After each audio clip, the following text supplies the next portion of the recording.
Дійсно, дуже часто люди не знають, що під час хвороби можна займатися. Звісно, коли ви лежите з ОРВІ, в зали качатися не треба, але я впевнена, що ви чули і знаєте, що багато людей йоги працюють, коли хворіють, це полегшує їм життя.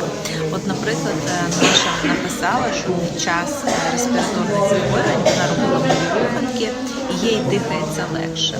Дивіться, у нас відбувається, коли ми почнемо кашляти, спазм. Кашель хоче як виштовхнути з нас, якби якийсь слиз, да? І тоді спазм. Коли ми починаємо працювати з тілом, розтягувати, розкривати, ми дійсно дихаємо легше. І тому я би реально руханку на декольте залишила навіть тим, хто хворіє, бо це дійсно додає можливості жити краще навіть в хворобі.